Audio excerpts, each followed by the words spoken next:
दोस्तों आप सभी का वेलकम करता हूं दक्ष एडवाइस के इस लेटेस्ट वीडियो में।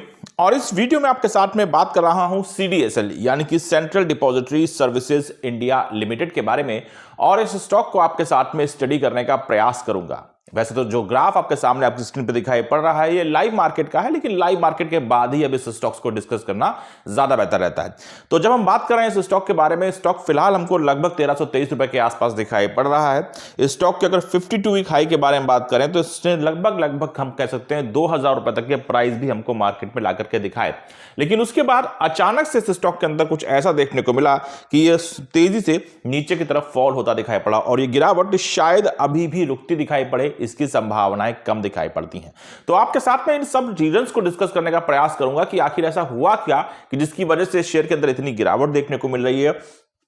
क्यों मुझे लगता है कि सेबी भी कहीं ना कहीं इस स्टॉक की गिरावट के लिए जिम्मेदार बनते दिखाई पड़ रही है, और मोस्ट इंपॉर्टेंटली मेरी अंडरस्टैंडिंग क्या कहती है कि आने वाले समय में इस स्टॉक के ऊपर हमको क्या करने के बारे में सोचना चाहिए।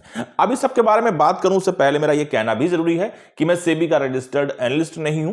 किसी भी आधार पर आपको स्टॉक खरीदने बेचने की सलाह देना यह मेरा काम नहीं है। यह वीडियो आपके लिए एक फ्रेंडली बेसिस पर लर्निंग मॉड्यूल हो सकता है, लेकिन इससे ज्यादा इसको तूल देने की बिल्कुल भी गलती मत कीजिएगा, और वीडियो से इन्फ्लुएंस होने की गलती भी आपको नहीं करनी है। अब बात करते हैं यहां पे आपके साथ में CDSL के बारे में। तो देखिए CDSL का जो वर्क प्रोफाइल है ये हम सबको मालूम है। ये एक डिपॉजिटरी सिस्टम है जो आपके लिए स्टॉक मार्केट के अंदर काम करता दिखाई पड़ता है। जितने भी ट्रांजैक्शंस हम मार्केट के अंदर करते हैं, जब स्टॉक्स खरीदने बेचने के अंदर जो भी ट्रांजैक्शंस होते हैं, उनके ऊपर लगने वाली फी में इस कंपनी को भी फायदा होता दिखाई पड़ता है, और वहीं से ये कंपनी अपने प्रॉफिट्स बना करके हमको निकालती दिखाई पड़ती है।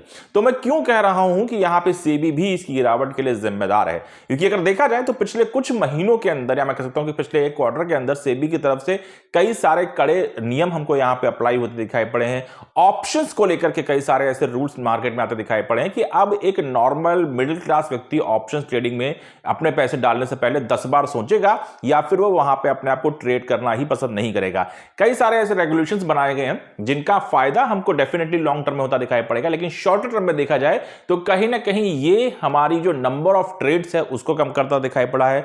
ऑप्शंस को बहुत सारे लोगों के लिए मार्केट के अंदर रिस्ट्रिक्ट करता दिखाई पड़ा है। इवन इन नॉर्मल ट्रेडिंग में भी कहीं ना कहीं जिस प्रकार से कड़ाई से नियमों का पालन किया जा रहा है, उनकी वजह से मार्केट के अंदर कोई भी व्यक्ति रैंडम अपने आप को ट्रेड्स में इन्वॉल्व नहीं करता है। अब इसका मतलब यह हुआ कि नंबर ऑफ ट्रेड्स हमको कम होते हुए दिखाई पड़ रहे हैं। तो नंबर ऑफ ट्रेड्स जब मार्केट में कम होंगे तो यह सीधी सीधी बात है कि कंपनी जो CDSL है इसके पास में आने वाले ट्रांजैक्शन चार्जेस हैं वो हमको कम होते दिखाई पड़ेंगे। तो मैं ये नहीं कहूंगा कि कोई नेगेटिव चीज है, लेकिन ये एक पैटर्न है जिसको इस समय मार्केट ने फॉलो किया है, और इसकी वजह से हम कह सकते हैं कि इस स्टॉक के अंदर बनने वाले प्रॉफिट्स में कमी आई है, और ये एक बड़ा रीजन है जिसकी वजह से ये स्टॉक मार्केट के अंदर हमको कमजोर होता हुआ दिखाई पड़ा। दूसरा, अगर हम बात बाजार के बारे में करने की कोशिश करें तो मार्केट कैसी है इस समय, मार्केट में क्या चल रहा है, ये तो किसी से लुका छुपा है नहीं।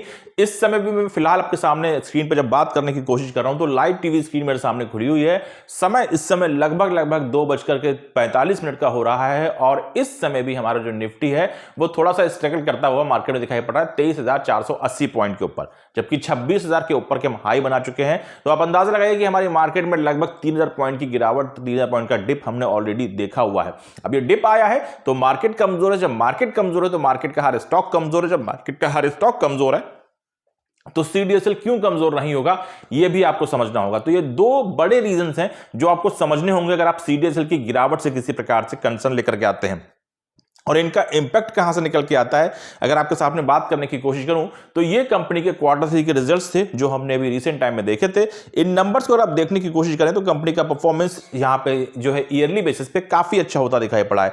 214 करोड़ की सेल्स के कंपैरिजन में कंपनी ने दिसंबर क्वार्टर में 278 करोड़ बना के दिखाया है, जो कि ईयरली बेसिस पे मजबूत परफॉर्मेंस है। लेकिन अगर आप इसको क्वार्टरली नंबर से कंपेयर करने की कोशिश करेंगे तो यहां पर डिप आता है। सिमिलर पैटर्न में आप प्रॉफिट पर जाने की कोशिश कीजिए, 130 करोड़ के आसपास के प्रॉफिट होते दिखाई पड़े, जो कि लास्ट ईयर की 107 करोड़ के प्रॉफिट से अच्छे खासे ज्यादा दिखाई पड़ते हैं। बट सेम कंपैरिजन अगर आप कंपनी के लास्ट क्वार्टर से कंपेयर करने की कोशिश करते हैं तो कंपनी के प्रॉफिट्स में आपको डिप देखने को मिला है, जो लगभग 30 करोड़ की मोटी इनकम के बारे में बताता है। अगर आप देखेंगे तो पिछले 4 क्वार्टर में कंपनी लगातार अपनी परफॉर्मेंस को मेंटेन करती दिखाई पड़ी है, लेकिन ये जो हम लोग का दिसंबर Q3 आया, ये कहीं ना कहीं कंपनी के लिए एक डिप लेकर के आया।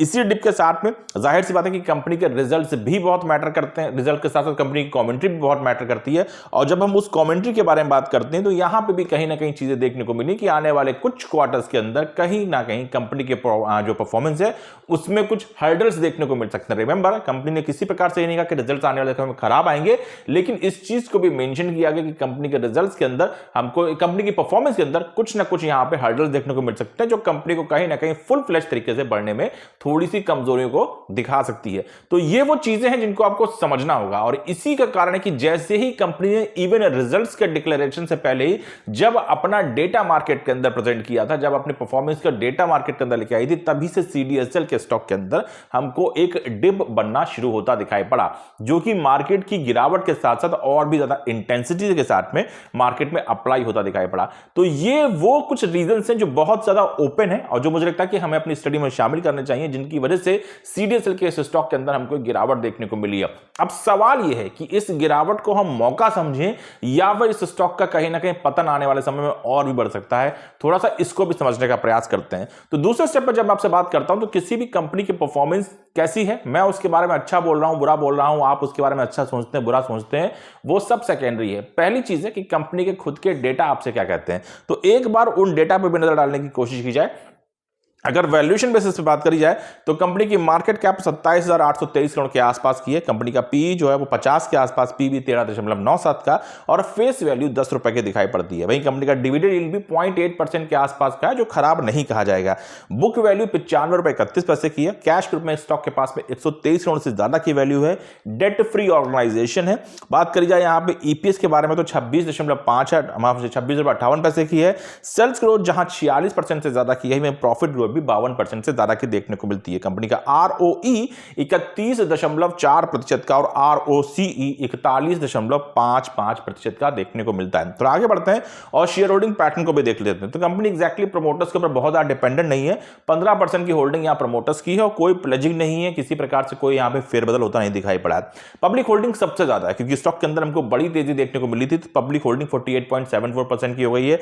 बात करें डीआईज की होल्डिंग की तो 19.25% की, और यहां पे एफआईज की होल्डिंग जो है वो 17.01% की इस स्टॉक के अंदर हमको देखने को मिल रही है। ये फिलहाल कंपनी के अंदर हम लोग को इस समय चीजें देखने को मिल रही है। तो अगर मैं इस डेटा के हिसाब से कंपनी को जज करने की कोशिश करूं, मैं ये नहीं कह सकता कि प्रमोटर होल्डिंग बहुत अच्छी है, लेकिन ये वो पैटर्न है जिसको कंपनी इसी प्रकार से फॉलो कर रही है। इसके अलावा अगर देखा जाए तो वैल्यूएशन में मुझे कोई वीकनेस नहीं दिखाई पड़ रही है, बल्कि मैं परफॉर्मेंस के आधार पर कह सकता हूं कि कंपनी की प्रॉफिट ग्रोथ भी अच्छी है, कंपनी की सेल्स ग्रोथ भी अच्छी है। एक क्वार्टर कंपनी का खराब गया है, इस चीज को भी हमको मान करके चलना पड़ेगा। और यहां पे कुछ रीजंस हैं जिनकी वजह से स्टॉक की परफॉर्मेंस में मुझे थोड़ा डिप भी देखने को मिला है।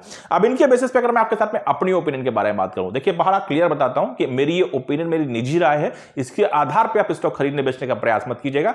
लेकिन मुझे ऐसा लगता है कि ये कंपनी जिस प्रकार की परफॉर्मेंस मार्केट के अंदर दिखा रही है, डिप यहां पे है जिनके पीछे वैलिड रीजंस भी हैं, लेकिन मुझे लगता है कि आने वाले समय में कंपनी जिस मॉडल पे काम करती है, जिस बिजनेस मॉडल के साथ में कंपनी काम कर रही है, और जो डायनेमिक परफॉर्मेंस हमको स्टॉक मार्केट की देश के अंदर देखने को मिली है कोरोना के बाद से, मुझे लगता है कि इसके अंदर हमको आने वाले समय में और भी बढ़ोतरी देखने को मिलेगी, और भी यहां पे ट्रेडर्स इन्वॉल्व होते दिखाई पड़ेंगे, और भी यहां पे फ्रेश एंट्रीज लगातार हमको होते हुए दिखाई पड़ेंगी।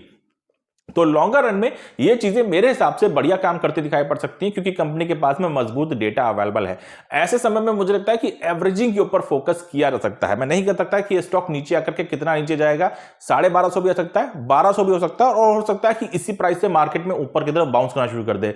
मेरा मानना यह है कि अगर किसी को इसमें स्टॉक के ऐसे स्टॉक के अंदर अपने आपको इन्वॉल्व करना है तो थोड़ा लॉन्गर रन के बारे में सोचना चाहिए। अगर आपको 10 स्टॉक, 50 स्टॉक, 100 स्टॉक खरीदने की क्षमता है तो उनको 2-2, 3-3 के हिस्सों में बांट लीजिए। अगर आप 50 स्टॉक खरीदना चाहते हैं तो 5-5 करके खरीदिए, 10 स्टॉक खरीदना चाहते हैं तो 1-1 करके खरीदिए, लेकिन कहीं ना कहीं पोर्शनल बाइंग, पार्शियल बाइंग के हिसाब से मार्केट में बाई की जाए, एवरेजिंग का ध्यान दिया जाए, और एसआईपी के आधार पर अगर आप स्टॉक के अंदर इन्वॉल्व होना चाहते हैं तो मुझे लगता है कि ये एक अच्छी अपॉर्चुनिटी हमारे लिए बन सकती है, जो आने वाले समय में हमको लॉन्गर रन में बढ़िया बेनिफिट की तरफ भी ले जाएगी, और हमारे रिस्क रिवॉर्ड रेशियो को भी कहीं ना कहीं सही तरीके से मेंटेन करते हुए चल सकती है। तो कंपनी के अंदर मुझे कोई डाउट नहीं दिखाई पड़ता है, परफॉर्मेंस डिप हुई है, इस चीज को हमको देखना है, इस चीज को हम हमको एक्सेप्ट भी करना है, लेकिन बावजूद उसके मुझे लगता है कि कंपनी के पास में वो पोटेंशियल बिजनेस मॉडल और वो मजबूत डेटा है कि ये किसी भी स्थान से अपने आप को रिकवर करके वापस से मार्केट के अंदर बाउंस बैक कर सकता है। इस चीज में मार्केट में कोई दिक्कत नजर नहीं आती है। तो ये मेरी ओवरऑल अंडरस्टैंडिंग है इस स्टॉक की परफॉर्मेंस को लेकर के, इस स्टॉक के जो परफॉर्मेंस है उसके कारणों को लेकर के,